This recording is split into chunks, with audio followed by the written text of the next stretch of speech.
Hey footwear friends, it's Ed, super critical bud here. I have a review today for you of a quite frankly bonkers shoe. My son, who's 3.5 years old, described it as a Christmas shoe when he first saw it. It is the HOKA CIELO X1. It's bright, it's big and it's bold. A max cushion racer here with bags of Piba foam, some quite considerable outsole rubber and some bizarre laces.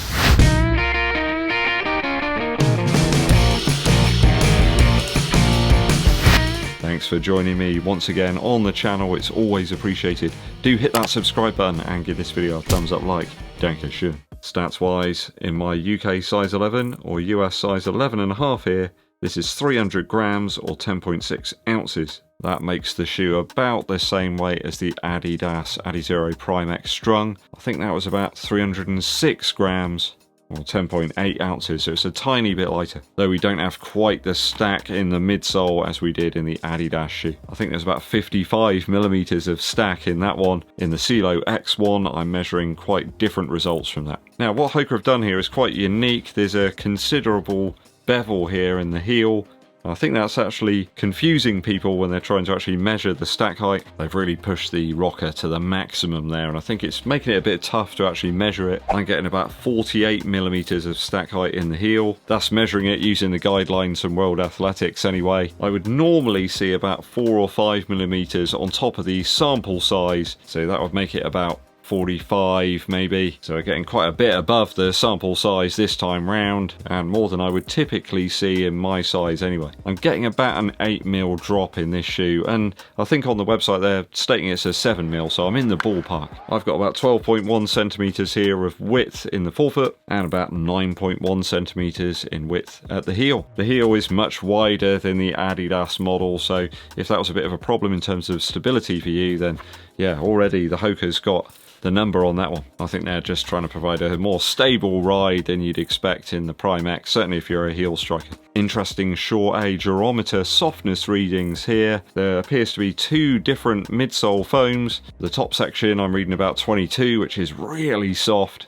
We're talking invincible run soft there, and about 32 in the bottom section, so that's a little bit firmer, but not really by much. Just slightly more resilient foam there on the bottom layer as opposed to the top. Okay, that's all the stats. We'll talk about the upper first, and it is really quite something. Should have released this one in December. So my son calling this one a Christmas shoe, and he ain't wrong. It is like a tinsel enhanced Christmas tree.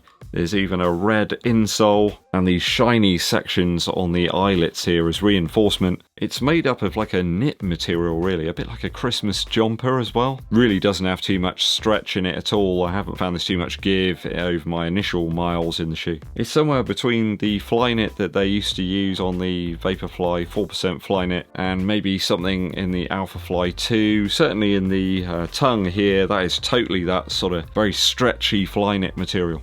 I haven't found that this shoe is particularly difficult to get into by any stretch. As long as you untie the laces, you know, you should be doing really with your shoes anyway. The knit is reinforced around the toe box area here, but also in the heel. Even though there's no traditional heel counter here, I found it really easy to get a good lockdown in the shoe with no slipping or sliding around. Now, these laces are one of the things that everybody seems to comment on whenever they do a review of this shoe. People don't seem to like them all that much, but I've got to be honest, they do actually work. I don't know if reviewers are kind of scared if they say something different against another reviewer. They kind of want to have the same opinion or something as top YouTube person. I can't really comment on that, but the laces work just fine for me. Yes, they do lack any stretch and they do feel like pieces of ribbon purchased from Hobbycraft, but they're consistent and I think they actually do look right with the overall vibe of the shoe. They might not be typical, they might not be standard, but I think it's a little bit like,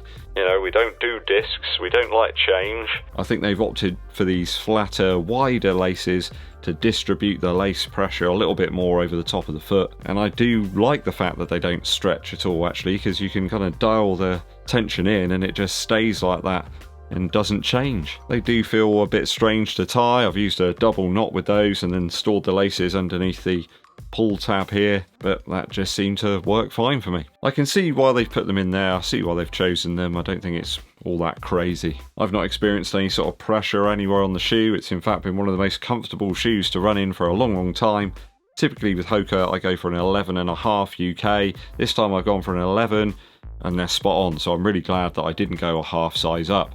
So hopefully that'll help you to pick which size you need. There's lots of room in fact in the toe box here. It's quite unlike any Hoka shoe that I've worn before. Quite wide in fact as well, so perhaps if you've got a slightly wider foot or perhaps you've got a lower arch, I think this one's going to work very well for you. You do have to make sure that the tongue is sort of completely flat on top of the foot. You have to sort of flatten it down a little bit.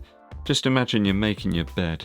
I've been using my beloved UNY Runners 5 socks with these and they're fine. There's lots of room in there. Some old Stance socks as well. Even some Asics cushion socks as well. The fit's absolutely ace. I don't think I'd really change an awful lot about the upper. Another bonus of this material is you can just use your sort of medium to hard bristle brush and just brush off any sort of dirt or debris. And I found the material in the collar here of the heel to be quite supple on the Achilles. The old reflective panels here with the Hoka logo provide a little bit of structure. Oh, look, they change colour. Look at that.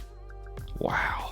I gotta be honest, I actually like the fit a little bit better than the Primex Strung from Adidas. It's certainly up there with that one in terms of lock, and I think the slightly more refined fit and toe box here trumps the Adidas Primex. Only a little bit of bunching around here and the initial eyelets. Breathable enough on those sort of milder winter days that we've been having recently. Can't say it's particularly stood out as being too warm or too cold anytime really. I'll give it a 2.9 out of 3 after my initial runs for the upper. Only reduced a little bit by that slight bunching, and I think the fact that this one's a bit more true to size now is going to confuse people a little bit if they're ordering the shoe, and you probably don't want to have to order 2 pairs considering they're 250 quid. Talking midsole now. So midsole wise, it's a bit of a steaming cauldron of goulash, a bit of the Primex Strung in there, we got some alphafly version 1, drop in a bit of Endorphin Elite from Saucony, maybe even a little touch of Mizuno. But when you consider how much this shoe costs, you kind of expect that in fairness. It's certainly a smooth ride. It's not quite as firm as the Mizuno Wave Rebellion Pro, and less aggressive in the forefoot than the alphafly 1. That winged plate here gives a nice helping hand in terms of stability, and the shoe quickly transitions from the heel to the toe. That considerable bevel here muddying the lines between what I would suggest is a sort of 40mm stack. Yes, in my size it's always bigger, but it's quite a bit bigger this time round. And yes, before you ask me, I haven't just measured the midsole from the outside, I've measured it using special apparatus from the inside. Okay, so, and another one before you ask, as running shoes get larger in size, the stack increases. Okay, if it didn't, you'd end up with some very responsive shoes in like size 13 or 14. Tim Gross, you know what I'm talking about. I've explained that one many times in the comments. I do like the springy and bouncy Tigger-like feel that we've got with this Piba foam. Hoka really pushing up through the gears this time. I think again though, this is a shoe that's going to appeal to the marathon masses rather than perhaps wholly elite runners. They absolutely want you to land in this section here at the back of the shoe. And let's not forget, the majority of people near the end of a marathon, that's exactly what they're going to be doing. And I think you'll be delighted to land back there. There's a lot of squash and sort of bounce, especially as they've cut out a lot of the midsole material here, almost like a trampoline-like effect to get you up onto the forefoot, and then a rigid rocker to push you on. I didn't notice any arch issues here with the midsole whatsoever. It's not really like the alphafly 2.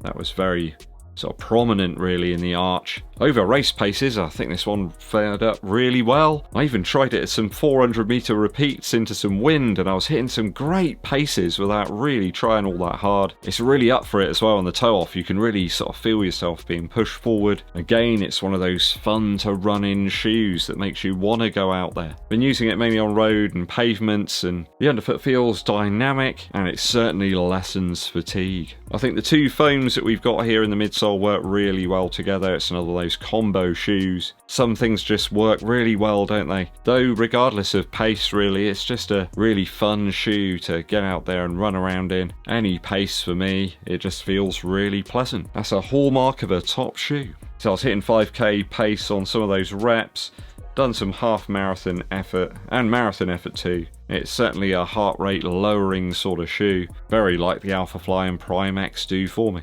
So an impressive design here from HOKA, and I think it's probably a good alternative. Perhaps if the Carbon X doesn't work for you, it doesn't quite fit the bill, this one could be great for training and racing. Maybe a little bit too unstable for some due to that lateral cutout, but I think it will work for most people unless, you know, there's some over supination. Is that right? Supination? I think that's the right word. So not the crazy heights of the Primex, but still really runnable. I'll give it a 2.9 out of 3 so far for the midsole. Absolutely love it. Outsole wise, it's not quite there. Now there's lots of rubber here. I've measured about 3mm in terms of depth, but I feel with all that rubber it does make it more of a sort of long range racer and long range trainer. A lot of people probably won't want to use this for like a 5k or a 10k, it's just too much shoe. I do wonder why they went down this route. If they'd used the same rubber there, or at least the same type of configuration, could have lowered it down just another 10 grams or so, would have made a bit of a difference. And of course we've got quite a bit of exposed midsole here, which is taking a little bit of a pounding. It's a bit discoloured, but I've got no damage or anything. A little bit odd that they chose, you know, to do that here rather than expanding it back here. I had a look at the Rocket X2, that's about 100 kilometers into that one. I've got no wear whatsoever. I'm already starting to see a little bit of the wear and the pattern here of this rubber. HOKA suggests there's two different types of rubber in fact used between those two shoes. It's simply a rubber outsole here, whereas on the Rocket X2 it's durabrasion. Grip's been decent enough on some wet roads and pavement, and it's okay on some smoother areas too. It's just like this, too much of it really. It's quite thick, decent traction, that mid to forefoot area. Just odd that in the area where we've got a lot of the foam where you might be landing on, they've decided to sort of relieve it. It's kind of weird. The cutout in fact on the midsole here on the lateral side seems to actually improve the medial stability of the shoe, at least for me anyway. I'm a reasonably neutral runner, and certainly once you get onto this section of the shoe and start to toe off, it's a very sort of solid and assured ride. So I like the grip. It's certainly better than some of the other HOKA shoes I've tried out in the past. I'm just not quite sure about the implementation this time around. So an outsole score of 2.8 out of 3 after my initial runs for this one. I've already liberated a rock or two from the midsole cutout, and we do have a little bit of quick wear on that sort of mid to forefoot pattern.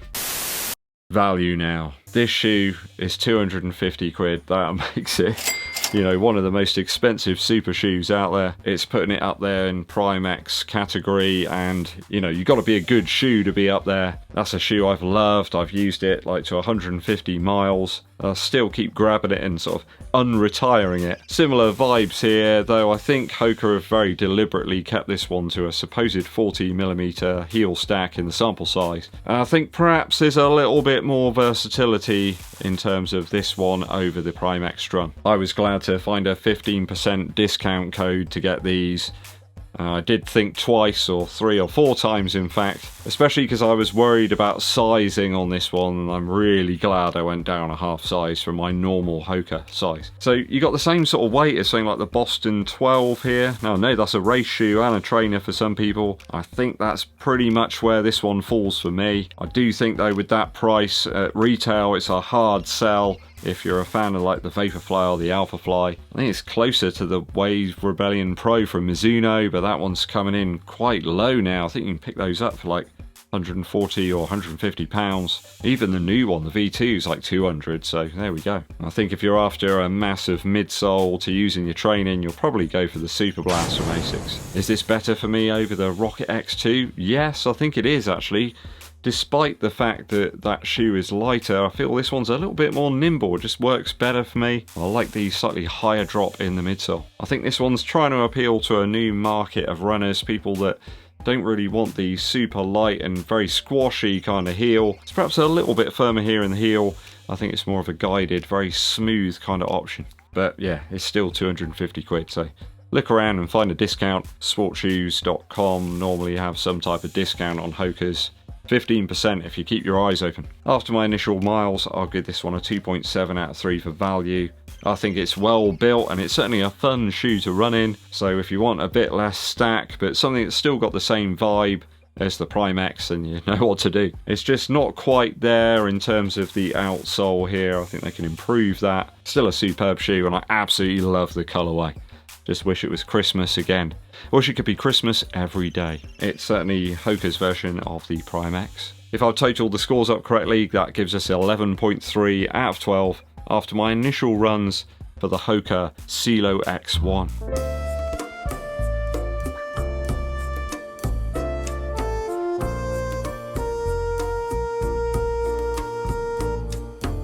Have you picked up this bonkers shoe? It does look very sort of clog-like, but it's an incredibly smooth running action in this one. I don't regret picking it up, and I've really enjoyed running in it. Let me know your thoughts and opinions on this one down in the comments. No musical interlude today. I just want to spend a minute thinking about Kelvin Kiptum.